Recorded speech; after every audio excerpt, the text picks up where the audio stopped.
हम्म,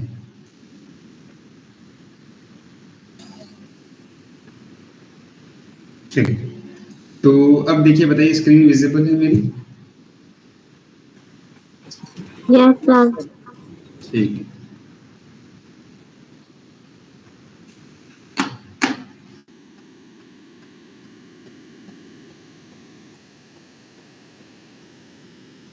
ठीक है। हाँ, ठीक। तो आज हम लोग डिवोर्स के टॉपिक को डिस्कस करेंगे। डिवोर्स का क्या मतलब होता है और तलाक का क्या मतलब होता है। दो चीजें जो है आप लोगों को सबसे पहले तो समझनी है मुस्लिम लॉ में। दोनों का कंसेप्ट थोड़ा डिफरेंट होता है। What is the meaning of divorce and what is the meaning of तलाक? Basically, if we talk about the term divorce, divorce is a very wider term. Like whenever the right to repudiate the marriage is given to husband, whenever the right to repudiate the marriage or like dissolve the marriage is given to wife, or when these right is given to both the party by their mutual consent, then it will come under the definition of divorce. ठीक है। जब जो शादी है, वो जो रिश्ता है शादी का, उसको खत्म करने का जो राइट है वो हस्बैंड को भी हो, जब वाइफ को भी हो, और जब म्यूचुअली उनके पास राइट हो, इन सारे चीजों को मिला के डिवोर्स कहा जाता है। ठीक है। लेकिन तलाक का जो कंसेप्ट है मुस्लिम लॉ में, that is solely like related to husband only. ठीक है। Whenever the right to dissolve a marriage is given to husband or on behalf of the husband, then the term तलाक will be used. ठीक है, तभी तलाक use किया जाएगा जब डिवोर्स का जो राइट है वो सिर्फ और सिर्फ हस्बैंड को दिया जाएगा।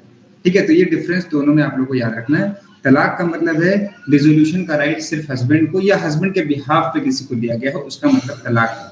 ठीक है। और डिवोर्स मतलब कि वो सारे राइट जो किसी भी पार्टी को दिए गए हो, चाहे वो हस्बैंड हो, चाहे वो वाइफ हो, चाहे वो म्यूचुअली दोनों राइट एक्सरसाइज कर रहे हैं। ठीक है।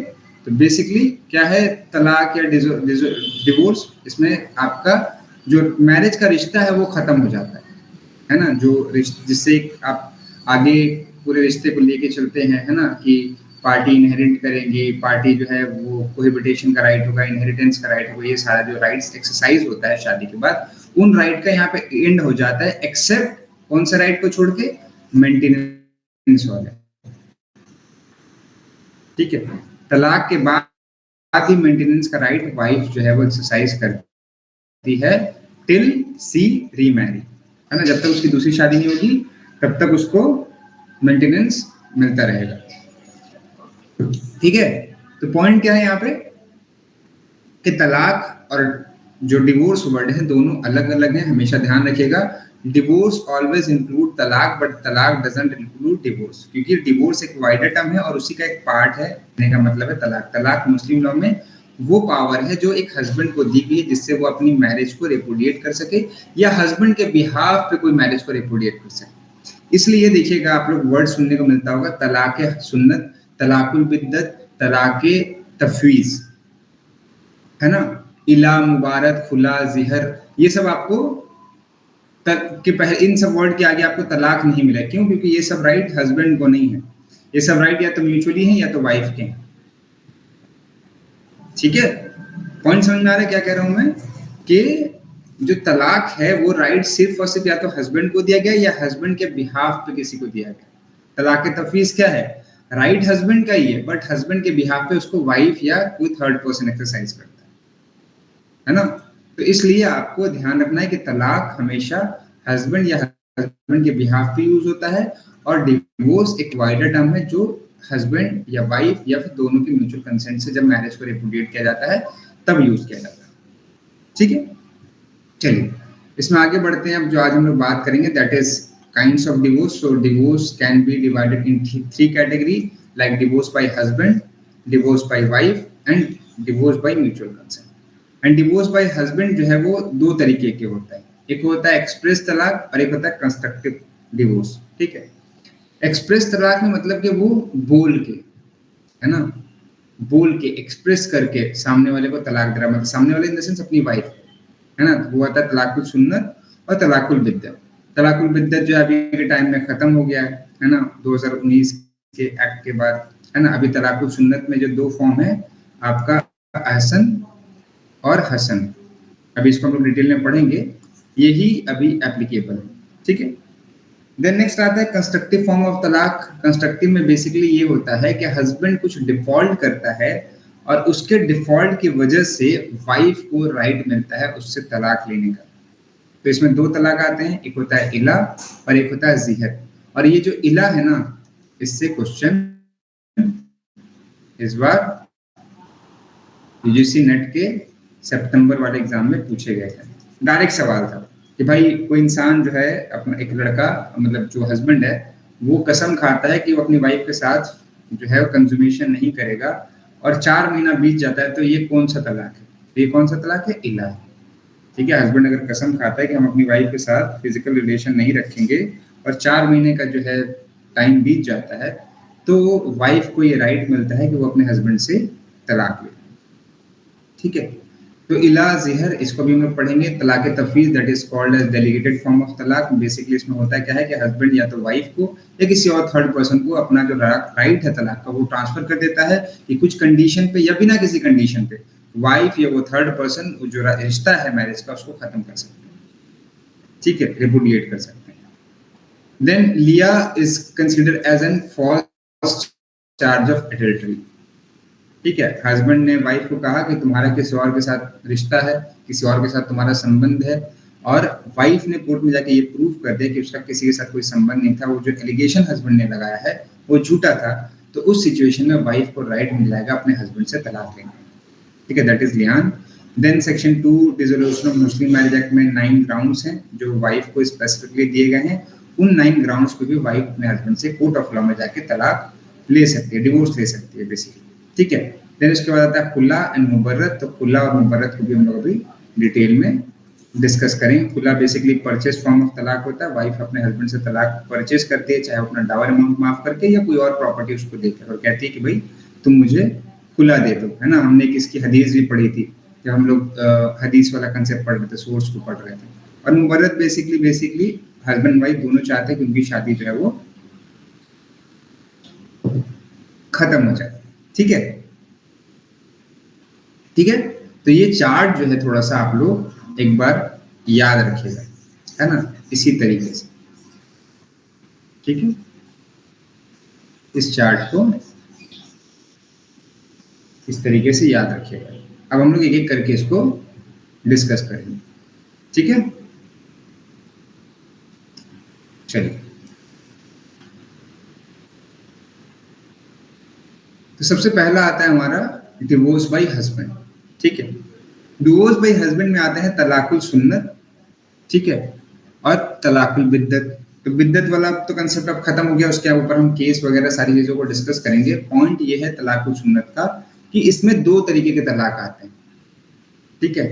पहला है तलाक एहसन, ठीक है, और दूसरा है तलाक हसन। कहीं पर आपको तलाक, है ना, ए एहसन ऐसे भी लिखा हुआ मिल सकता है, ठीक है, या आई भी ऐसे लिखा हुआ मिल सकता है, तो सेम चीज है ना, कोई कंफ्यूज नहीं होना है। तलाक एहसन या और दूसरा है तलाक हसन। क्या है चेंज, दोनों में डिफरेंट क्या है वो मैं आप लोगों को थोड़ा सा पहले बता देता हूँ, फिर आपको इसको और डिटेल में समझेंगे। तलाक एहसन में सिंपल सी चीज है कि हस्बैंड एक बार अपनी वाइफ को तलाक प्रोनाउंस करता है, ठीक है, और वाइफ को उसके बाद इद्दत पीरियड गुजारनी पड़ती है। अब इद्दत पीरियड वो 2 तरीके से है यहाँ पे, है ना, जैसे कि हमने उस टाइम भी पढ़ा था, 2 तरीके से इद्दत पीरियड। या तो अगर वो मेंस्ट्रुएशन साइकिल में अपनी है तो उसको अपना 3 मेंस्ट्रुएशन साइकिल पार करना पड़ेगा, ठीक है। अगर वो इस एज पे पहुंच गई कि जब उसको मेंस्ट्रुएशन साइकिल नहीं आता है तो उसको 3 जो लूनर मंथ है वो गुजारना पड़ेगा, ठीक है। बट जो तलाक का प्रोनाउंसमेंट है हस्बैंड का, जो हस्बैंड कह रहा है कि मैं तुम्हें तलाक दे रहा हूँ, जाओ अब जाके तुम अपनी इद्दत पीरियड गुजारो, तो ये जो टाइमिंग होगा वो in the time of purity होगा। दैट मीन्स वो अपने मेंस्ट्रुएशन पीरियड में नहीं होनी चाहिए, ठीक है। So this pronouncement must be made at the time when the wife is in her to her period, that means between the menstruation period, है ना, प्योरिटी में जब अपनी होगी वो, ठीक है। और अगर प्योरिटी में होने के बाद आपने प्रोनाउंसमेंट कर दिया, उसके बाद अगर जो 3 महीना है ना, या फिर वो 3 मेंस्ट्रुएशन साइकिल पार होता है और उसके बीच में कोई भी फिजिकल रिलेशन, कोई भी sexual intercourse husband and wife के बीच में नहीं होता है, तो तलाक ये कंप्लीट हो जाएगा। ठीक है, ये तलाक क्या होगा, कंप्लीट हो जाएगा। तो बेसिकली पॉइंट ये है इस तलाक में कि ये एक रिवोकेबल फॉर्म ऑफ तलाक है। हमेशा जब भी आप लोग कोर्ट में जाते हैं तो कोर्ट में एक कूलिंग पीरियड होता है ना। जब भी कोई तलाक की पिटीशन कोर्ट में फाइल करता है तो कोर्ट एक कूलिंग पीरियड का टाइम देता है। What is the cooling period time, like right now कितने दिन का कूलिंग पीरियड का टाइम है, किसी को आइडिया? तो 6 मंथ 6 मंथ है ना। हिंदू लॉ में भी पढ़ेंगे तो कोई भी म्यूचुअल कंसेंट से अगर डिवोर्स का पिटीशन आपने फाइल किया है तो उस सिचुएशन में कोर्ट कहती है कि 6 महीने से 18 महीने के अंदर अंदर में वो डिस्पोज ऑफ होगा। 6 महीने से पहले, लेकिन कुछ सर्टेन सिचुएशन में आप पहले भी कंसिडर कर सकते हैं। बट बेसिकली कहने का पॉइंट क्या है कि 6 महीने का कूलिंग पीरियड होता है। कोर्ट कहती है कि जाइए आप जाके साथ में रहिए, देखिए कि आप साथ में रह पा रहे हैं कि नहीं। अगर आप आके 6 महीने के बाद कहेंगे कि हम नहीं रह पा रहे तो हम क्या करेंगे, आपको सेपरेट करवा देंगे। तो बेसिकली यहाँ पे जो हमारा कूलिंग पीरियड कौन सा है, हमारा ये जो कूलिंग पीरियड है दैट इज 3 यूनर। ठीक है, यहाँ पे हस्बैंड वाइफ सेपरेट रह गए। अब इस पीरियड में अगर हस्बैंड वाइफ के साथ फिजिकल रिलेशन कर लेता है, ठीक है, या सेक्सुअल इंटरकोर्स कहीं कर लेता है, तो वो तलाक का जो प्रोनाउंसमेंट है वो कैंसिल हो जाएगा, इम्प्लाइडली कहने का मतलब, है ना। और एक्सप्रेसली कैसे कर सकता है, वो जाके सीधा बोल दे कि भाई जो मैंने तुम्हें कहा था कि मैं तुम्हें तलाक दे रहा हूँ, वो तलाक अपना मैं वापस ले लूँ। सो इस 3 महीने के पीरियड में अगर वो तलाक जो उसने प्रोनाउंस किया है वो एक्सप्रेसली वापस ले लेता है या फिर वो अपनी वाइफ के साथ फिजिकल रिलेशन कर लेता है, देन उन सिचुएशन में वहां पर तलाक जो है वो कैंसिल हो जाएगा। ठीक है, तो this is the concept of तलाक एहसन। ठीक है, अब आते हैं हम लोग तलाक हसन पे। तलाक हसन सर दोबारा और बता दो ये थोड़ा सा। दोबारा क्या नहीं समझा, क्या पॉइंट नहीं समझा, पहले वो बताइए। 6 मंथ की बात आ रही है ना, ये समझ में नहीं आया, दोबारा बता दो सर।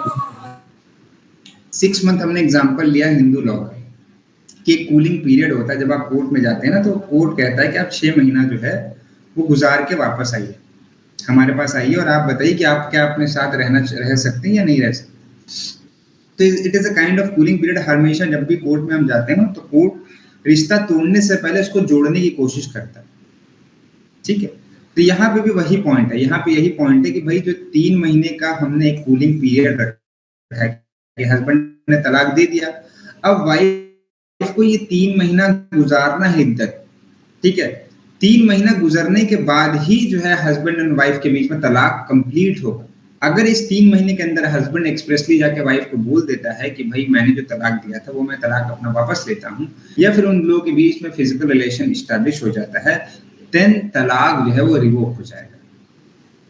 ठीक है, ये पॉइंट है बस इसमें, और कुछ नहीं।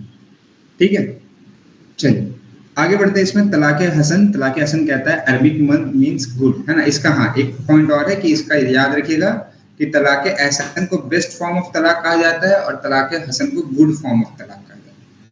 ठीक है, तो इसमें क्या है बेसिकली कि इसमें 3 बार प्रोनाउंसमेंट होता है तलाक का। ठीक है, और 3 बार, तीनों प्रोनाउंसमेंट कब होगा, 3 सक्सेसिव तुहर में। मतलब एक अपने प्योरिटी टाइम में जो है वुमेन थी तब हस्बैंड ने प्रोनाउंस किया, फिर नेक्स्ट प्योरिटी टाइम आएगा फिर प्रोनाउंस करेगा, फिर नेक्स्ट प्योरिटी टाइम आएगा तब प्रोनाउंस करेगा। तो पहला एक, फिर दूसरा, ठीक है, फिर तीसरा।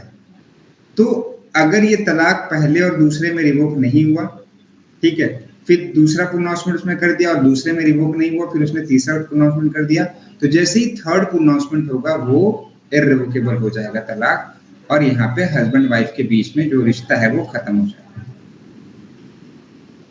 ठीक है, सो बेसिकली कहने का मतलब यहाँ पे ये है।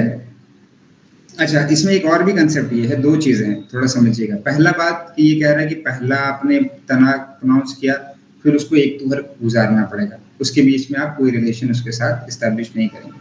फिर दूसरा आपने किया, फिर आपको 1 महीना या जो भी आपका टाइम लिमिट है वो गुजारना पड़ेगा, है ना। मान लीजिए अगर वो अपने पीरियड में रहती हैं तो उसको एक मेंस्ट्रुएशन साइकिल क्रॉस करना पड़ेगा। अगर वो ऐसे स्टेज पे हैं जब वो उनका मेंस्ट्रुएशन साइकिल नहीं चलता है तो उनको एक 1 मंथ का जो कंसेप्ट है वो गुजारना पड़ेगा कि पहले महीना दिया, फिर दूसरे महीना दिया, फिर तीसरे महीना दिया। तो पॉइंट यहाँ पे ये है कि जब ये जो तलाक का पूरा कंसेप्ट है वो इसमें ये कि जैसे ही थर्ड प्रोनाउंसमेंट होगा उस टाइम ही थर्ड प्रोनाउंसमेंट के बाद आपको कोई तुहर पीरियड नहीं गुजारना है, सॉरी तुहर कह रहा हूँ, इद्दत पीरियड नहीं गुजारना। थर्ड प्रोनाउंसमेंट के बाद तलाक जो है वो कंफर्म हो जाएगा, ठीक है। पहले के बाद आपको इद्दत पीरियड गुजारना है, दूसरे के बाद आपको इद्दत पीरियड गुजारना है, और तीसरा जैसे ही प्रोनाउंस होगा वो तलाक कंफर्म हो जाएगा, ठीक है। और क्या है प्रोनाउंसमेंट करने का समय? जब वो अपने तुहर में रहे।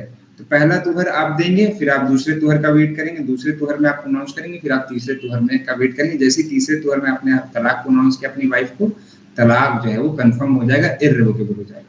तो रिवोकेबल कब है ये? पहले प्रोनाउंसमेंट में के बाद, दूसरे प्रोनाउंसमेंट के बाद, ठीक है। तीसरा प्रोनाउंसमेंट हुआ उसके बाद वो रिवोकेबल नहीं है, ठीक है। तो ये कंसेप्ट है, ये चीज आपको इसमें ध्यान रखनी। तो डिफरेंस क्या है तलाक अहसन और तलाक हसन में? सिंपल सा डिफरेंस है कि तलाक अहसन में प्रोनाउंसमेंट एक बार होती है और उसके बाद 3 महीने का या 3 तुहर का वेट करना पड़ता है। और हसन में क्या है? 3 बार होती है प्रोनाउंसमेंट, ठीक है। और थर्ड प्रोनाउंसमेंट के बाद तलाक कंफर्म हो जाता है। तलाक रिवोकेबल कब है? दूसरे प्रोनाउंसमेंट में और पहले प्रोनाउंसमेंट के बाद और दूसरे प्रोनाउंसमेंट के बाद।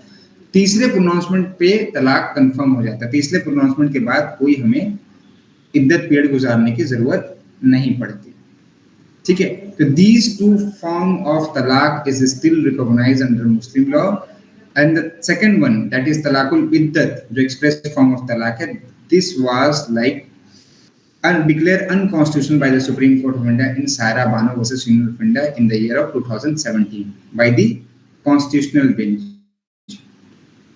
ये भी याद रखिएगा, 5 जजेस की बेंच थी जिन्होंने इसको यूनिमसली क्या कहा था कि जो तलाकुल बिद्दत है, दैट इज ट्रिपल तलाक, वो आपका अनकॉन्स्टिट्यूशनल, ठीक है। तो ऐसे याद रखिए कॉन्स्टिट्यूशनल बेंच ने इसको अनकॉन्स्टिट्यूशनल डिक्लेयर किया। तलाकुल बिद्दत क्या था पहले उसको समझिए। देखिए तलाकुल बिद्दत इज समथिंग समहाउ लाइक एहसन फॉर्म जो है ना उसी की तरह तलाक है कि आपने एक बार प्रोनाउंस किया और तलाक हो गया। बस उसमें जो इद्दत पीरियड का वेट करने वाला पॉइंट है ना वो यहाँ पे नहीं था। आपने अपनी वाइफ को कहा कि हम तुमको 3 तलाक दे रहे हैं, या वाइफ को कहा कि तलाक तलाक तलाक, और तलाक उसी वक्त हो गया, ठीक है। तलाकुल बिद्दत में और 3 तलाक वाला जो कंसेप्ट था उसमें यही था। जो सबसे बड़ी जो उसकी ड्रॉबैक थी कहने का मतलब है, या जो सबसे बड़ी गड़बड़ी थी उसमें कहने का मतलब वो यही थी कि तलाकुल बिद्दत में जो कंसेप्ट था तलाक का वो यही था कि भाई एक बार प्रोनाउंस किया कि हम तुमको 3 तलाक देते हैं, ये तलाक तलाक तलाक बोल दिया, तलाक उसी टाइम हो गया, हस्बैंड वाइफ का रिश्ता उसी टाइम खत्म गया, कोई इद्दत पीरियड गुजारने की जरूरत वहां पे नहीं, ठीक है। तो हमारी सोसाइटी क्या कहती है भाई? हमारी सोसाइटी कहती है कि जब भी तलाक का सिचुएशन आएगा, डिवोर्स का सिचुएशन आएगा, तो will go in mediation, will go in conciliation. हम लोग वुमेन को बैठा के समझाएंगे, हम लोग मैन को बैठा के समझाएंगे भैया तुम लोग अपने रिश्ते को खत्म मत करो, अपने तुम्हारे बच्चे का फ्यूचर खराब हो जाएगा, तुम्हारा फ्यूचर खराब हो जाएगा। तो we will always try to like make them together, उन लोगों को एक साथ लाने की कोशिश करेंगे। बट 3 तलाक में क्या हो रहा है कि एक ही बार प्रोनाउंस किया हस्बैंड और तलाक हो गया। तो यहाँ पे जो कंसिलिएशन वाला पॉइंट है वो नहीं हो पा रहा है ना, ये चीज हो गई। दूसरा कि जब कोर्ट में मामला गया, ठीक है, तो कोर्ट में ये भी पाया कि भाई कभी भी आप प्रोनाउंस कर सकते हैं तलाक, जैसे कि तलाक हसन क्या कहता है कि भाई तुहर पीरियड में होना चाहिए था प्रोनाउंसमेंट, यहाँ पे कह रहा है आप तुहर पीरियड में भी कर सकते हैं, जब मेंस्ट्रुएशन साइकिल में हो तब भी कर सकते हैं, ठीक है। दूसरा या तो 1 सेंटेंस में कर सकते कि मैं तुम्हें 3 तलाक दे रहा हूँ, या फिर सेपरेट सेंटेंस कि मैं तुम्हें तलाक दे रहा हूँ, मैं तुम्हें तलाक दे रहा हूँ, मैं तुम्हें तलाक दे रहा हूँ, ठीक है। तीसरा कि यहाँ पे ये कभी भी रिकॉग्नाइज नहीं था सिया में, और ये सिर्फ और सिर्फ सुन्नी के हनफी स्कूल में जो है रिकॉग्नाइज था, ठीक है।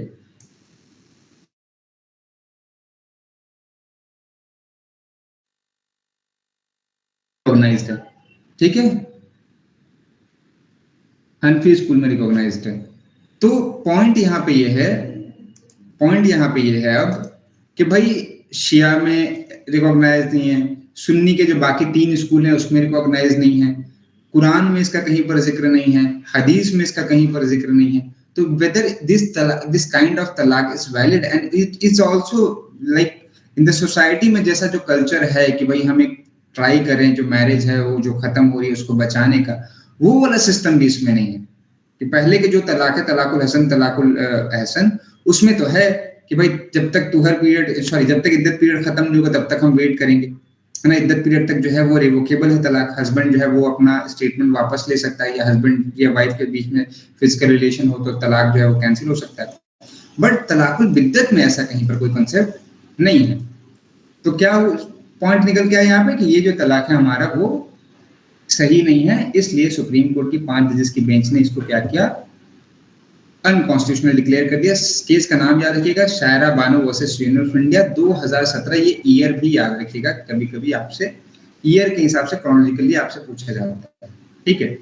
लेकिन इसका एक्ट जो है वो 2019 में बन गया। सुप्रीम कोर्ट ने यहाँ पे अनकॉन्स्टिट्यूशनल डिक्लेयर किया, नहीं यूनिमसली नहीं था, सॉरी, हाँ 3:2 के रेशियो में था, है ना। चीफ जस्टिस ऑफ इंडिया और एक जस्टिस थे कोई मुस्लिम, उन्होंने अगेंस्ट में बोला था कि कहा था कि नहीं ठीक है ये नहीं है, बट सुप्रीम कोर्ट इसको अनकॉन्स्टिट्यूशनल डिक्लेयर नहीं कर सकता, पार्लियामेंट है जो इसके ऊपर लॉ बनाएगा। और 3 जजेस ने कहा था कि नहीं ये अनकॉन्स्टिट्यूशनल है और इसको हटाना चाहिए।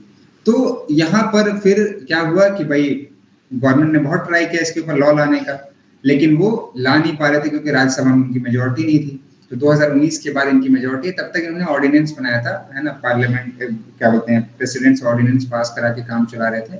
2019 में फिर इन्होंने एक नया एक्ट लाया, that is Muslim women protection of right on marriage, Muslim women protection of right on marriage act 2019। और इस एक्ट के तहत इन्होंने कहा कि कोई भी 3 तलाक, है ना, तलाकुल बिद्दत किसी भी फॉर्म में हो, चाहे वो स्पोकन फॉर्म में हो, राइटिंग फॉर्म में हो, बाय इलेक्ट्रॉनिक मीन्स हो, जैसे कि आप एसएमएस कर दो, मेल कर दो वाइफ को 3 बार तलाक तलाक तलाक लिख के, या व्हाट्सएप पे मैसेज भेज दो कि तलाक तलाक तलाक, तो ये जो सारी चीजें हैं वो इलीगल होंगी और वॉइड होंगी। मतलब कि ये किसी भी तरीके से आपके रिश्ते को खत्म नहीं करेंगी। और अगर हस्बैंड ऐसा करता है तो husband will be held liable for 3 year imprisonment, up to 3 year imprisonment, or he is also liable for payment of maintenance to his wife as well। ठीक है,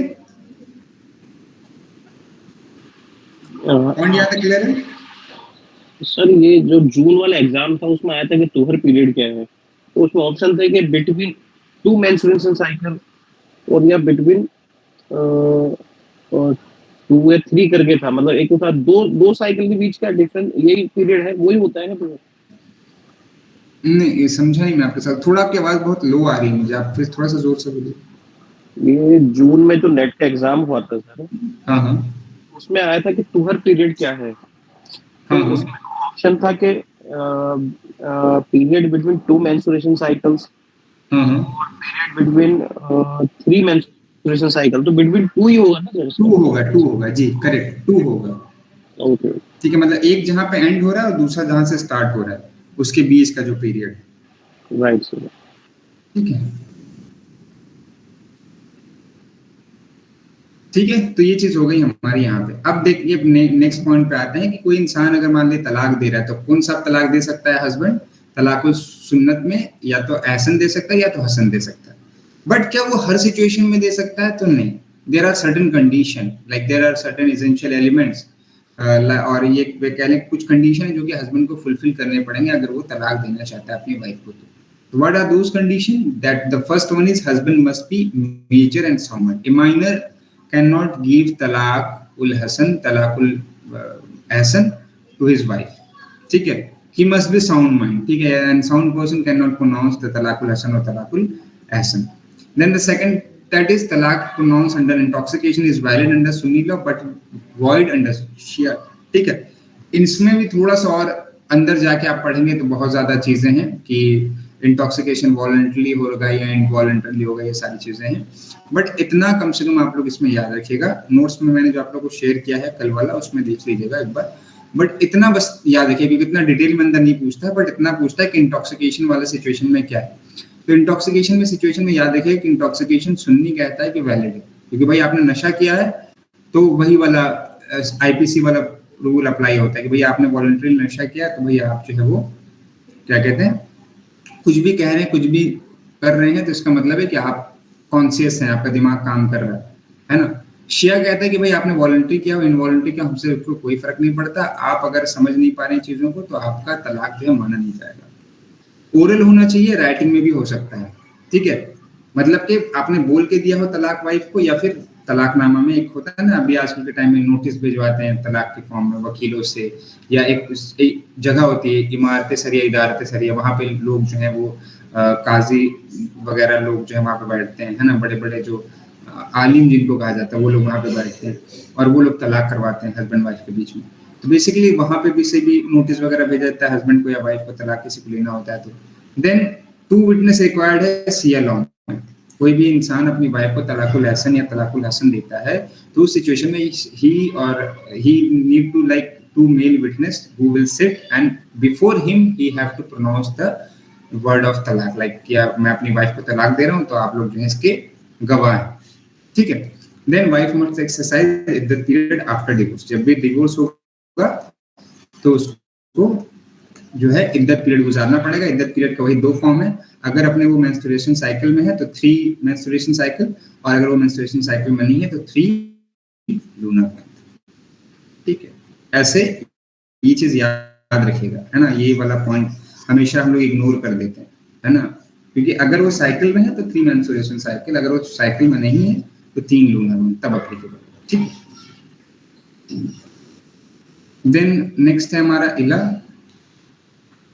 इला जो है, ये वाला सवाल आपके इस बार यूजीसी नेट में आया था, मैंने क्वेश्चन पेपर देखा तो ये वाला डायरेक्ट सवाल इस पे था कि husband takes an oath that he has not have sexual intercourse with his wife and he will not have like sexual intercourse with his wife in future and 4 month पार हो जाता है तो कौन सा फॉर्म ऑफ तलाक का right wife को मिलता है।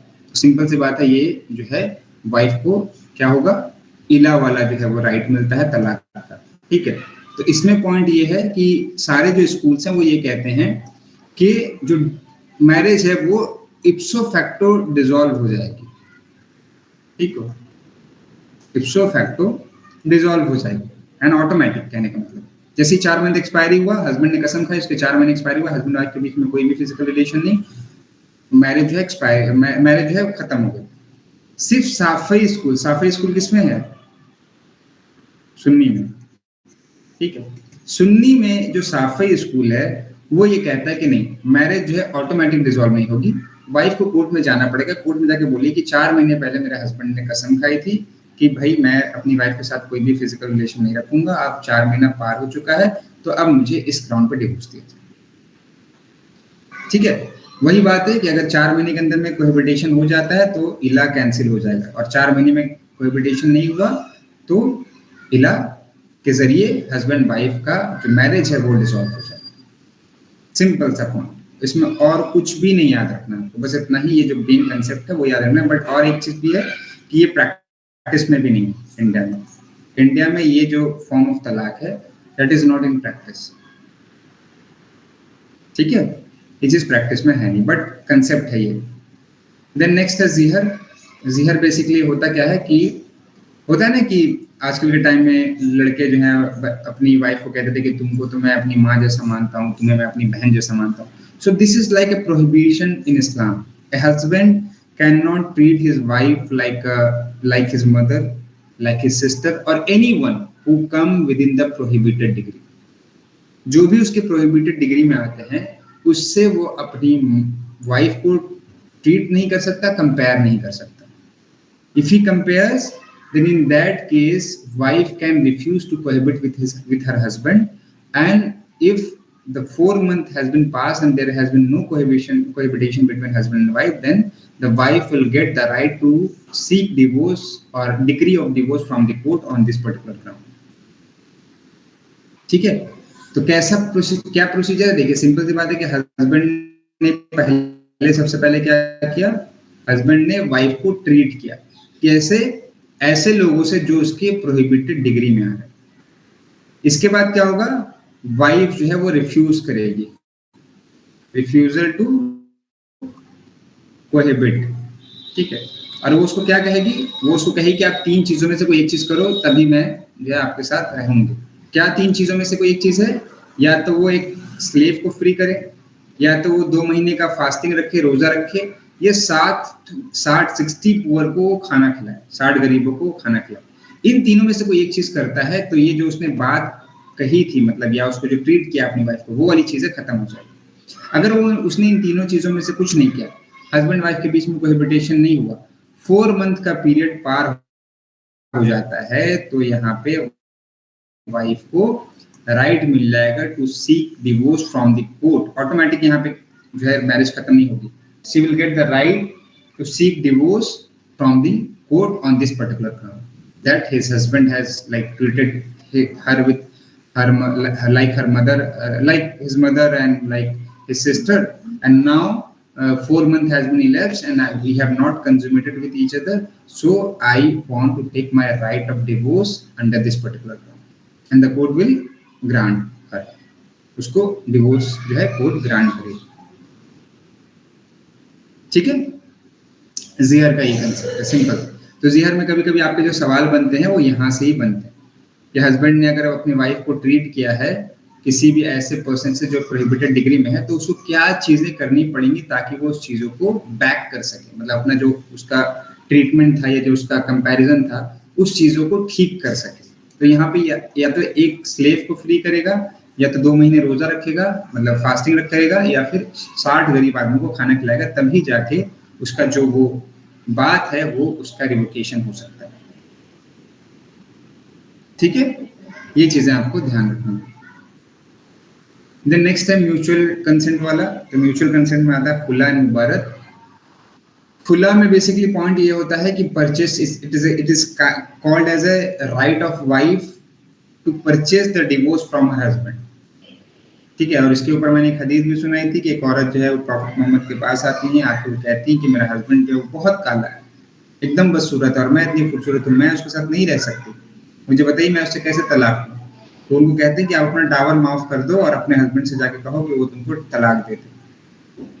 ठीक है, तो ये चीज जो है कंसेप्ट वहां से आया है ना, हदीस से आया है। पॉइंट कहने का मतलब है, और इसमें यही होता है कि वाइफ या तो कोई प्रॉपर्टी मूवेबल इमूवेबल या फिर जो अपना डावर अमाउंट है वो माफ कर देती है और उसके बदले हस्बैंड से तलाक परचेस कर लेती है।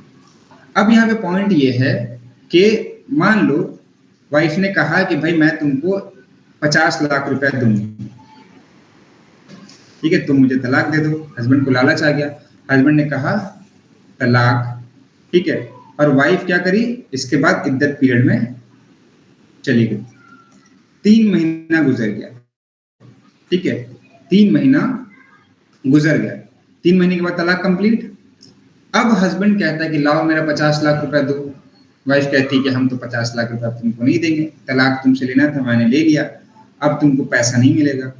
तो what will be the remedy for the husband, whether the तलाक विल बी कैंसिल और weather he can file a case against his wife for the 50 lakh rupees. क्या होगी रेमेडी हस्बैंड के पास, बताइए निशा हुसैन। सर वो मना कर सकता है तलाक के लिए, या फिर वो रेमेडी भी फाइल कर सकता है कोर्ट में कि भाई वो उसने जो एज पर कॉन्सेप्ट की ये बात हुई थी और जो उससे वो। ठीक है हुसैन, आप बताइए। ये सर रेमेडी के लिए जा सकता है सर कोर्ट सर।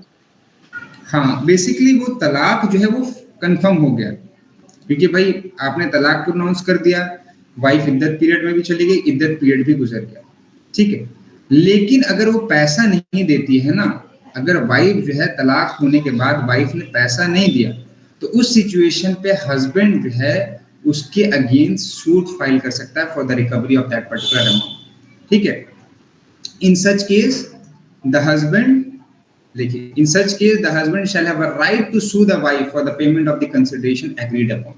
जितना पैसे में बात हुई थी कि इतना पैसा वाइफ उसको देगी, वो पैसा हस्बैंड को मिलेगा और उसके लिए हस्बैंड जो है वो केस फाइल कर सकता है, that will be a civil case against the wife. Simple सी बात। मुबर्रत क्या होता है, मुबर्रत सिंपल सा मतलब होता है टू रिलीज। तो in case husband wife both like consider that they can not live with each other, है ना, उनकी लाइफ जो है वो बहुत ज्यादा खराब होती जा रही है, एक दूसरे के साथ दूसरे को झेल नहीं पा रहे हैं, बहुत ज्यादा परेशान है, तो they can go before the court or they can go before the qazi and then like tell them all the situations and they can get the divorce from each other by the way of mutual consent, है ना. And this will be called as मुबर्रत. और ये मुबर्रत में वही same चीज है कि भाई पार्टी जब अलग होगी, है ना, काजी के थ्रू और कोर्ट के थ्रू म्यूचुअल कंसेंट से, तो वहां पे वाइफ को अगेन इद्दत पीरियड में जाना पड़ेगा. And what will be the इद्दत period? Either it will be 3 lunar month or it will be 3 menstruation cycle. ठीक है सर, एक क्वेरी था मेरा, जैसे किसी भी तरीके का तलाक है अदर देन जो कोर्ट के मुबारक वाला है जो लास्ट वाला, उसके तो इन सब में तलाकनामा एक काजी के थ्रू होगा या जो ये रिकॉर्ड में लेंगे वो कहाँ से लेंगे? कोर्ट से बनवाएंगे या ये काजी वाला चल जाएगा? किसमें जो मुबारक में तो वो हो जाएगा, म्यूचुअल है तो वो कोर्ट के थ्रू ले लेंगे, आपस में जैसे भी ले लेंगे मिल जाएगा वो सर्टिफिकेट. मैं सर्टिफिकेट की बात कर रहा हूँ. वो तलाक वो कहाँ से मिलेगा बाकी सब में? देखिए, अभी का जो सिस्टम चल रहा है ना, वो हर एरिया में एक मतलब एक सिस्टम है, मतलब सिस्टम सेटअप किया गया, दैट इज इमारत सरिया और इदारत सरिया. तो वो एक it is a kind of institution जहाँ पे लोग जो है वो जो उलेमा टाइप के लोग हैं वो लोग वहाँ पे बैठते हैं और वो ये सब वर्क कराते हैं. ठीक है, उसमें क्या होता है कि आपको एक फतवा निकालना पड़ता है कि हस्बैंड वाइफ के बीच में क्या तलाक हुआ कि नहीं हुआ. तो दैट इज फतवा इज लाइक ए सर्टिफिकेट कि भाई हस्बैंड ने वाइफ को अपने बुलाया, वाइफ नहीं आई तो हस्बैंड ने अपना तलाक हसन यूज किया. तो उसमें क्या होता है, वाइफ को एक legal kind of legal notice वहां से जाता है, इमारत सरिया या इदारत सरिया जो भी है, मतलब वहां से वो लोग भेजते हैं. वाइफ को कहते हैं कि भाई आप अपने हस्बैंड से इतने दूर रह रही हैं तो इसलिए हस्बैंड ने आपको तलाक दिया है. अगर आप इतने दिन में उसके साथ आके नहीं रही हैं और रिलेशन वगैरह नहीं किया तो तलाक कंप्लीट हो जाएगा. मान लीजिए वाइफ नहीं आई तो वहां से फिर वो लोग एक फतवा निकालते हैं कि भाई ये जो है वाइफ को अपना इसने तलाक इस तरीके से दिया था, इतने टाइम हो गया, वाइफ और हस्बैंड जो है वो आके साथ नहीं रहे तो इनके बीच में तलाक हो गया. अब वो सर्टिफिकेट लेके जो पर्सन है, जब भी कहा मान लीजिए कल केस होता है, कुछ भी होता है, तो वो सर्टिफिकेट जो है वो हस्बैंड अपना कोर्ट में जाके प्रोड्यूस करता है कि सर देखिए हम यहाँ पे गए थे, इस तरीके से मैंने अपनी वाइफ को तलाक दिया और मेरा तलाक कंप्लीट हो गया. She is not my wife, so she can only claim the maintenance and other things, but she cannot like inherit my property or other things. तो जो सर्टिफिकेट बेसिकली कहने का पॉइंट है वो इन सारी सिचुएशन में तलाक हसन, एहसन, खुला, ये सारी चीजें इमारत सरिया और इदारत सरिया से होती है. ओके, ये सितंबर वाले में क्वेश्चन भी आया था सर कि अगर कोर्ट में भी जा सकते हैं आप, लेकिन कोर्ट में वही ना कि सेक्शन का मसला रह जाता है सारा कुछ. जब भी आप कोर्ट में कोई केस फाइल करेंगे तो आपको एक सेक्शन मेंशन करना पड़ेगा इस पर्टिकुलर सेक्शन में, वो चीजें नहीं रहती. तो इसलिए कोर्ट में ये प्रैक्टिकल बहुत हद तक नहीं है. जो प्रैक्टिकेबल है वो यही है, इमारत सरिया वाली और इदारत सरिया. राइट. सितंबर वाले नेट में क्वेश्चन आया था सर, इफ द वाइफ जो है अपने से तलाक लेती है तो उसका जो राइट टू डावर है उस पर क्या इफेक्ट पड़ता है? इफेक्ट क्या पड़ेगा? उसका जो डावर अमाउंट है वो उसको मिलेगा, चाहे अपने से ले चाहे हस्बैंड उसको दे. There is no effect on dower with regard to the divorce. Dawar ये खुला वाला पॉइंट में ये है कि मान लीजिए एक इसमें सुलह और मेडिएशन जो होता है वो कोर्ट में होता है या फिर वो उसी में काजी करवाता है? नहीं, मीडिएशन जो है वो कोर्ट में होता है, वहाँ पे वकील वगैरह होते हैं जो मीडिएटर होते हैं और वो करता है. Okay sir. हाँ, तो हुसैन मैं कह रहा था सर सेशन कोर्ट मेडिएशन जो होता है अधिकतर सेशन कोर्ट में ही होता है, छोटी छोटी कोर्टों में नहीं होता है सर. ऐसा कुछ नहीं है, आपके जुडिशियल मजिस्ट्रेट में ही मेडिएशन होता है. मैट्रिमोनियल केसेस सेशन कोर्ट में नहीं होते, ज़्यादातर जुडिशियल मजिस्ट्रेट के पास भी चलते हैं. मेंटेनेंस वगैरह के मामले उनको वो लोग भी मेडिएशन में भेजते हैं. ठीक है, तो क्या कह रहा था मैं कि हाँ कि वो जो कोर्ट वाला सिस्टम है, कि कोर्ट वाला जो सिस्टम है ना वो आपके कहते हैं उसको कि कोर्ट में वही केस जो है ये मुस्लिम मेन जो है आज के टाइम में इसलिए परेशान रहते हैं इससे क्योंकि they have no right to like basic as a statutory right, जिसमें वो जो है वो क्या कहते हैं जाके केस फाइल कर सकें कोर्ट में, है ना. जैसे कि Muslim women section 2 dissolution of Muslim marriage में जाके केस फाइल कर सकती हैं. बट हस्बैंड जो है ये नहीं कह सकते कि वाइफ जो है मेरी मुझे मारती है या वाइफ जो है मेरे ऊपर क्रुएलिटी कर रही है या मेरा ये है कुछ भी हो गया, उसके अंदर कोई पर्टिकुलर एक्ट है और जिसके अंदर हम जाके उसके अगेंस्ट केस फाइल करें और डिवोर्स लें उससे. ठीक है, उसके पास यही ऑप्शन है. तो इसके लिए हमें जो इस्लामिक तरीके हैं उसमें ही जाके फिर उनको जो है वो डिवोर्स लेना पड़ता है. ठीक है. चलिए अब नेक्स्ट आते हैं तलाक तफवीज, that is called right given to the wife. But basically अगर कहें इसका कंसेप्ट जो ये राइट जो है वो है हस्बैंड का ही तलाक देने का, बट ये राइट उसने क्या कर दिया, डेलीगेट कर दिया। किसको डेलीगेट कर दिया? आइदर टू द वाइफ और टू एनी थर्ड पर्सन, है ना, एक्स वाई जेड जिसको भी, कि भाई मैंने कोई हरकत करी तो तुम मेरे बिहाफ पे मेरी वाइफ को तलाक दे देना।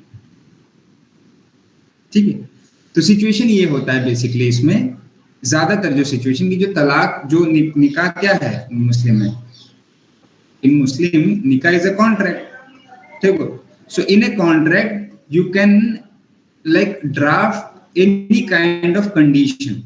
So for example, there is a 4 marriages allowed in Muslim, ठीक है, and wife can put a condition that if you marry a second wife, ठीक है, if you have a second wife, I will get the right to give divorce to you, ठीक है, और if you have not like taken me separately और मुझे separate रख रहे हो, अपने माँ बाप से अलग रख रहे हो, तो मैं तुम्हें जो है डिवोर्स दे सकती हूँ। ठीक है, तो मैं तुम्हें डिवोर्स दे सकती हूँ। तो पॉइंट यहाँ पे ये है कि कोई भी कंडीशन निकाहनामा पे लिखी जा सकती है ना, कि भाई ये कंडीशन अगर फुलफिल नहीं हुई तो ये चीजें हो सकती। तो उसी तरीके से तलाक तफवीज वाला भी, कि ये जो कंडीशन है आप निकाहनामा में पहले शादी के टाइम या बाद में भी, आप ऐसा नहीं कि ये शादी के बाद नहीं हो सकती, ये आफ्टर मैरिज भी आप कंडीशन जो है वो लिख सकते हैं कि भाई हस्बैंड मेरा अगर दूसरी शादी करेगा तो मैं उसको तलाक दे सकती हूँ, ये राइट होना चाहिए मेरे पास। मुझे जो है अगर अपनी फैमिली से अलग नहीं रखेगा तो मैं उसको तलाक दे सकती हूँ। मुझे इतना इतना इतना खर्चा इस चीज का नहीं देगा तो मैं उसको तलाक दे सकती हूँ। तो these kind of condition can be mention like in the निकाहनामा, and if the husband fail to fulfil that condition then the wife will get the right to give the divorce. पहला। दूसरा कि जरूरी भी नहीं है कि कोई कंडीशन पे ही वाइफ को राइट मिले, बिना कंडीशन के भी अनकंडीशनल भी जो है ये राइट तलाक को हस्बैंड दे सकता है कि भाई तुम एक काम करो, मेरे साथ 2 साल रहो, 2 साल अगर तुम्हें अच्छा नहीं लगेगा तो 2 साल में तुम मुझे कभी भी तलाक दे दो। ठीक है, तो पॉइंट ये है यहाँ पे कि ये जो फॉर्म ऑफ तलाक है ये हस्बैंड जो है वो डेलीगेट करता है वाइफ को, either on the basis of any condition or without any condition, and this right can be given for a limited period of time or for permanently। ठीक है, कि भाई 2 साल तक मैं अगर मैंने किसी से शादी करी तो तुम मुझे तलाक दे देना, है ना। 4 साल तक तुमने मुझसे मैंने किसी से शादी करी, 4 साल के अंदर शादी के बाद तुमसे, तो तुम मुझे तलाक दे देना। ठीक है, और परमानेंटली भी होता है कि भाई जब तक हम लोग हैं तब तक तुम कभी भी मुझे तलाक दे सकते। तो दोनों जो पावर है, एक लिमिटेड और एक अनलिमिटेड, उसमें कंडीशन है। क्या कंडीशन है? कि जो टेम्पोररी है, मतलब जो 2 साल 5 साल के लिए जो पावर ट्रांसफर की गई वो इररिवोकेबल है। वो कब खत्म होगी वो पावर? ऑटोमेटिक जब वो दिन खत्म हो जाएगा। जैसे किसी ने 2 साल के लिए दी, तो जैसे 2 साल का टाइम खत्म हुआ वो पावर भी वाइफ की खत्म हो गया। वाइफ ये तलाक तफवीज एक्सरसाइज नहीं कर सकती। लेकिन जो परमानेंट वाला है दैट इज रिवोकेबल। हस्बैंड ने बोला कि तुम मेरी जिंदगी में मुझे कभी भी बिना किसी कंडीशन के भी तलाक दे सकते हो। So this power, this delegated power is revocable. Husband can take back this power from his wife. Husband जो है वो वापस ले सकता है ये पावर अपनी वाइफ से कभी भी। ठीक है, लेकिन जो टेम्पोररी होगा वो इररिवोकेबल होगा, वो जब टाइम खत्म होगा तभी वापस होगा। ठीक है, और ये पूरा एग्रीमेंट जो है पावर डेलीगेशन का बिफोर भी मैरिज हो सकता है और आफ्टर भी मैरिज हो सकता है और एट द टाइम ऑफ भी मैरिज हो सकता है। Eight the time of marriage भी हो सकता है। ठीक है, देन इसमें आता है लियान। लियान जैसे मैंने बताया था सिंपल सा कंसेप्ट है कि हस्बैंड ने वाइफ को कहा कि you are committing adultery, you have committed adultery, and wife prove before the court that she has not having any kind of relation with any person, and the claim और the या कह रहे the blame of husband is false. Then in that case the wife can get the divorce from her husband from the court on this particular ground, that its husband has false charge him for the commission of the offense of adultery। ठीक है, तो simple सी बात है, Lian का यही point है कि हस्बैंड ने वाइफ को एक्यूज किया है कमिटिंग एडल्टरी के लिए, और वाइफ जो है जुडिशियल डिवोर्स दे सकती है on the ground of being falsely charge with committing adultery. कि वाइफ ने कोर्ट में प्रूव कर दिया कि भाई उसका हस्बैंड जो है उसका जो है किसी और के साथ रिलेशन नहीं था, उसके हस्बैंड ने जो एलिगेशन लगाया है वो एलिगेशन फॉल्स है। ठीक है, पॉइंट यहां तक ध्यान रहेगा। यस। ठीक है, चलिए ये वाला पॉइंट कर लेते हैं लास्ट, इसके बाद आपका डिवोर्स का पॉइंट खत्म हो जाएगा। तो basically dissolution of Muslim marriage act में कुछ चीजें हैं जो थोड़ा सा ध्यान रखने वाली है आपको। पहला कि 9 ग्राउंड्स हैं इसमें। ठीक है, डिसोल्यूशन ऑफ मुस्लिम मैरिज में 9 ग्राउंड्स हैं जो सिर्फ और सिर्फ वाइफ को दिए गए। कभी कभी कोर्ट में जो नए वकील आते हैं वो इस सेक्शन के अंदर में हस्बैंड के नाम से पिटीशन भी फाइल कर देते हैं, तो कोर्ट उठा के उसका सीधा पिटीशन बाहर कर देता है, बोलता है कि भाई ये जो ग्राउंड्स हैं सिर्फ और सिर्फ वाइफ पे, हस्बैंड को नहीं। ठीक है, तो ये जो बिल था इसका dissolution of Muslim marriage act 1939 का, इसको इंट्रोड्यूस किया गया था काजी मोहम्मद अहमद काजिम के द्वारा। इन्होंने इसके बिल को इंट्रोड्यूस किया था 17 अप्रैल 1936 को, और ये लॉ बन के आया 17 मार्च 1939 को। ठीक है, and it provides 9 grounds to the wife on which she can take divorce from her husband. What are those grounds? और इसमें क्या क्या आपको याद रखना है, इसमें किस ग्राउंड के लिए कितना ईयर जरूरी है वो आपको याद रखना है। कितने ग्राउंड है उसका सीक्वेंस याद रखना है, और किस ग्राउंड का कितना ईयर जो है वो जरूरी है, मतलब किस डिफॉल्ट के लिए कितना ईयर होना चाहिए वो आपको याद रखना है। जैसे कि husband has not been known for 4 year, not known for 4 year, उसके बारे में पता नहीं है। किनको नहीं पता है? जो उसके वेल विशर्स हैं, जो उसके पड़ोसी हैं, जो उसके घर वाले हैं, जो उसका भाई है, जो उसकी बहन है, जो उसके रिश्तेदार है, उनको किसी को भी नहीं पता है 4 साल से कि वो आदमी कहाँ है। Then in this case the wife can go before the court and file for the dissolution of her marriage.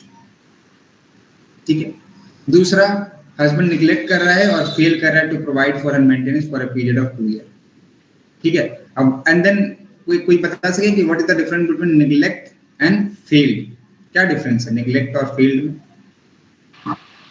Neglect means ignoring, और failed Ignoring. Means when the certain circumstances not allowing to be, suppose उसकी financial condition ठीक नहीं है उसको देने के लिए, तो ही इज हाँ, फेलिंग। बेसिकली उसके पास कोई जॉब नहीं है, कुछ नहीं है ना, कमा के नहीं लाके खिला पा रहा है अपनी वाइफ को, है ना, उसकी बेसिक नीड, मतलब ऐसा नहीं कि आईफोन नहीं दिला पा रहा है, उसकी जो बेसिक नीड है वही फुलफिल नहीं कर पा रहा जो उसकी इनकम है उससे। ठीक है, और निगलेक्ट का साफ साफ मतलब कि उसके पास पैसा है, सब कुछ है, लेकिन वाइफ मांगती है तो वाइफ को दे ही नहीं। ठीक है, तो ये दोनों चीज में से कोई भी एक चीज अगर वो करता है, कितने साल के लिए? 2 साल के लिए, तो वाइफ के पास ग्राउंड होगा उससे डिवोर्स लेने का। थर्ड पॉइंट, हस्बैंड है sentence to imprisonment for 7 year. ठीक है, या अपवर्ड, 7 साल से या 7 साल से ज्यादा की उसको सजा हो गई है पहली बार, लेकिन ये जो सजा है ये कंफर्म होनी चाहिए। ठीक है, अब ये अपील में है मामला, पेंडिंग है सुप्रीम कोर्ट के पास, तो इसका मतलब है कि अभी कंफर्म नहीं हुआ है ना, सुप्रीम कोर्ट ने स्टे लगा दिया, कोई चीज हो गई, तो इन सिचुएशन में ये एप्लीकेबल नहीं होगा, सेंटेंस जो है वो कंफर्म होनी चाहिए। ठीक है, then next ground, husband has failed to perform without reasonable cause his marital obligation for a period of 3 year. तो मैरिटल ऑब्लिगेशन 3 साल तक अगर पे कर नहीं पा रहा है। ठीक है, तो marital obligation and maintenance both are different. Maintenance मतलब रोटी कपड़ा मकान, और आपका एजुकेशन, अब तो एजुकेशन नहीं, वो क्या बोलते हैं वो मेडिकल, है ना, रोटी कपड़ा मकान और मेडिकल, है ना। Marital obligation is like other things, है ना, कि आपका फिजिकल रिलेशन जो है वो सारी चीजें, ख्याल रखना, देखभाल करना, वो सारी चीजें। ठीक है, या और अदर जो मैरिटल ऑब्लिगेशन है वो सारी चीजें। ठीक है, तो ये 3 साल तक अगर वो फेल हो जा रहा है। Husband was important at the time of marriage and continue to do so. इसमें कोई ईयर का लिमिट नहीं है, शादी से पहले जो है या शादी के टाइम पे वो इंपॉर्टेंट था और उसके बाद भी वो इंपॉर्टेंट है। बट यहाँ पे जब पिटीशन फाइल होगी तो कोर्ट 1 साल का टाइम हस्बैंड को देगा कि वो प्रूव करे कि that person is not important, तो वो अपना मेडिकल सर्टिफिकेट ला के देगा या कुछ और ला के देगा, है ना, जिससे वो प्रूव कर सके कि वो इम्पोर्टेंट नहीं है, नामर्द नहीं है। अगर वो प्रूव कर देता है तो इस ग्राउंड पर डिवोर्स वाइफ को नहीं मिलेगा। ठीक है, then the 6th point is the husband has been insane for a period of 2 year, है ना, 2 साल तक उसका दिमागी संतुलन खराब रहा, वेनरल डिजीज से कोई सफर कर रहा हो। ठीक है, यहाँ पे एक वर्ड और था, लेप्रोसी। लेप्रोसी का मतलब होता है कोढ़, हाथ जो है आदमी के ऐंठ जाते हैं, उस टाइप का जो बीमारी होती थी। तो लिप्रोसी जो है पहले हिंदू मैरिज एक्ट में भी, स्पेशल मैरिज एक्ट में भी और मुस्लिम मैरिज एक्ट में भी एक ग्राउंड था डिवोर्स का, बट लिप्रोसी को पर्सनल लॉ अमेंडमेंट एक्ट 2019 के द्वारा अब ओमिट कर दिया गया। ठीक है, so now leprosy is not the ground for divorce. ठीक है, under Hindu marriage act, under dissolution of Muslim marriage act to the wife and under special marriage act. ठीक है, तो ये चीज याद रखिए। पर्सनल लॉ अमेंडमेंट एक्ट 2019 के अंदर से लेप्रोसी वर्ड को ग्राउंड ऑफ डिवोर्स से हटा दिया गया। ठीक है, सो कितने दिन के लिए इंसेन होना चाहिए? 2 साल के लिए इंसेन होना चाहिए। Then the wife has not been given in marriage by her father or guardian before attaining the age of 15 year, वही ऑप्शन ऑफ पुबर्टी वाला। ठीक है, वाइफ की जो शादी है कब कराई गई थी?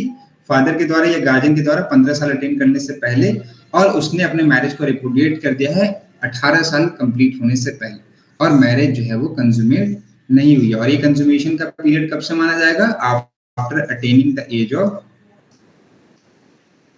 15 ईयर। ठीक है, 15 साल के बाद और 18 साल से पहले तक मैरिज कंज्यूमेट नहीं हुई हो और उसने मैरिज को रिपुडिएट कर दिया है, तो इस ग्राउंड पे वो कोर्ट में जाके डिवोर्स ले सकती है। फिर नेक्स्ट पॉइंट है हस्बैंड जो उसको ट्रीट करता है क्रूएलिटी में। तो इसमें 4-5 पॉइंट है वहां पे, जैसे कि उसको जो रिलीजियस ऑब्लिगेशन है वो फुलफिल नहीं करने देता, नमाज वमाज नहीं पढ़ने देता है, उसकी जो प्रॉपर्टी है उसके ऊपर उसको जो राइट है वो एक्सरसाइज करने नहीं दे रहा है, उसको रोज मारता पीटता है, उसके साथ एक और किसी लड़की से उसने शादी कर रखी है और उसको और उसकी वाइफ को अच्छे से इक्वली ट्रीट नहीं करता है। So this everything will come under the definition of cruelty under section 2 sub clause 8 of dissolution of Muslim marriage act. And husband अगर इनमें से कुछ भी करता है वाइफ के साथ में, तो the wife will get the right to divorce. ठीक है, और इसके बाद जो 9th ग्राउंड है वो सिंपल सी बात कहता है कि जो अदर ग्राउंड्स है जो रिकॉग्नाइज्ड हैं मुस्लिम मैरिज में, मुस्लिम मैरिज को डिसॉल्व करने के लिए वाइफ को, वो सारी, जैसे कि इला, सिहर, तलाक तफवीज, खुला, मुबरत। तो ये 5 ग्राउंड वाइफ को भी है, तो इस ग्राउंड पे भी वो पिटीशन फाइल कर सकती है section 2 clause 9 of dissolution of Muslim marriage act में before the court of law. और कोर्ट को लगेगा कि हाँ ऐसा कोई ग्राउंड एग्जिस्ट है, तो कोर्ट वहां पे तलाक दे सकता है, मतलब डिवोर्स करा सकता है, मैरिज को डिसॉल्व कर सकता है। ठीक है, तो बेसिक पॉइंट क्या है कि एक तो इसमें आपको सीक्वेंस याद रखना, सीक्वेंस पे सवाल पूछे जाते हैं आपके, है ना, कि सही क्रम में सजाइए आपको, कौन सा ग्राउंड पहले कौन सा ग्राउंड बाद में। दूसरा जो इसमें सवाल आते हैं आपके, वो आते हैं किसका, कौन से चीजों का कितना पीरियड रिक्वायर्ड है। तो not known 4 year, fail to pay maintenance 2 year, हाँ, इम्प्रिजनमेंट 7 ईयर, और इसमें मैरिटल ऑब्लिगेशन 3 ईयर और इंसैनिटी 2 ईयर। तो ये 5 जो ग्राउंड है इसमें, उनका जो ईयर है वो आपको याद रखना। ठीक है, इतना अगर आप याद रखेंगे मुस्लिम लॉ में जितना भी टॉपिक मैंने पढ़ाया उतना तक, तो इसमें से कम 2 क्वेश्चन आपके बन जाएंगे। ठीक है, हमेशा यहीं से क्वेश्चन आता है और इससे बाहर कहीं से क्वेश्चन नहीं आते। पढ़ने के लिए चीजें बहुत है, मैंने कल नोट्स आपको भेजा 50 पेज का, उसको आप पढ़िए पूरा, सारी चीजें और भी चीजें डिटेल में उसमें दी गई। लेकिन जो चीज मैं बताऊंगा कि यहाँ से क्वेश्चन ये चीजें आए हैं, उन चीजों को ज्यादा नोट करिए, क्योंकि क्वेश्चन फिर आपके वहीं से बनेंगे, है ना। जितना ज्यादा पढ़ेंगे उतना ज्यादा कंफ्यूजन, उतना ज्यादा चीजें, जितना ज्यादा चीजें तब पढ़ी जाती है जब बहुत टाइम है आपके पास। लेकिन अगर टाइम कम है तो लिमिटेड पढ़िए, बस उसको याद रखिए। अब पढ़ लिया, उससे अगर सवाल आएगा तो गलत नहीं होना चाहिए आपसे। ठीक है, तो यहाँ तक हम लोग आज रखते हैं। कल की जो क्लास, मतलब कल मतलब वही मंडे को जब क्लास आपकी होगी, उसमें हम लोग आगे के टॉपिक को स्टार्ट करें। ठीक है,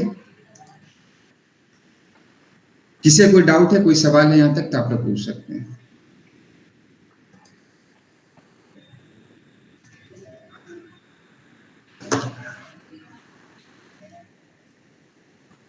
हुसैन, निशा, आप लोगों को डाउट सब क्लियर है यहाँ तक?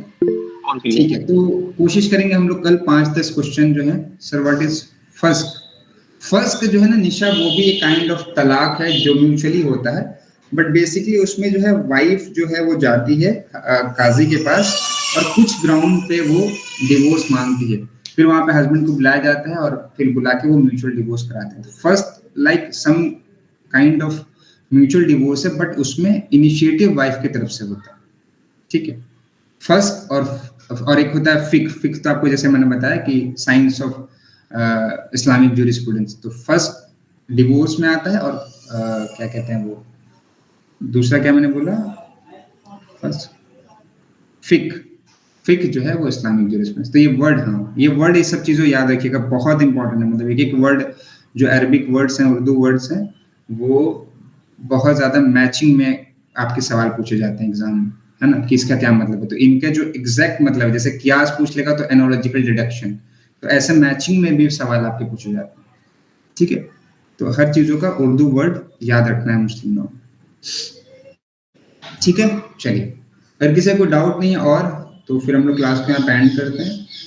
और कल हम कोशिश करेंगे कि 8-10 क्वेश्चन जो है अब तक जो हमने पढ़े हैं उसको हम लोग या तो पोल के फॉर्म में या कैसे फॉर्म में आपको ग्रुप में भेजेंगे। आप लोग जैसे आज आपने एक हमने ट्राई किया था, तो ऑलमोस्ट सबने क्वेश्चन सही आंसर दिया उसका, तो उसी तरीके से हम लोग ऐसे ही गेमिंग की तरह थोड़ा सा रखेंगे भी, फन की तरह थोड़ा सा स्टडी को, तो थोड़ा सा तैयारी ज़्यादा अच्छी तरीके से हो पाएगी, है ना।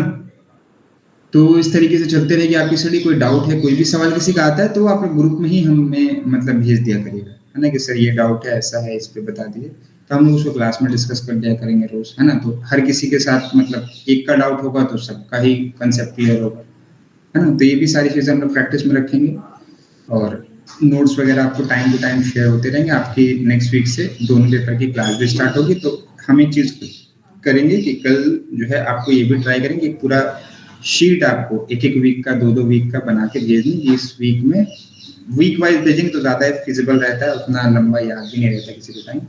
तो वीक वाइज भेजेंगे कि भाई इस वीक में आपकी कब से कितने बजे तक किस फैकल्टी की क्लास होगी, ठीक है। तो वो कल आपको भी मिल जाएगा, ठीक है। किसी का और कोई डाउट है सर? एक बार नहीं, वही तो मैं कह रहा हूँ कि उस टाइम अगर उसने डाइवोर्स प्रोनाउंस किया, जिस टाइम वाइफ मेंस्ट्रुएशन साइकिल में है, तो वो डाइवोर्स, तो प्रोनाउंसमेंट की कोई वैलिडिटी नहीं है।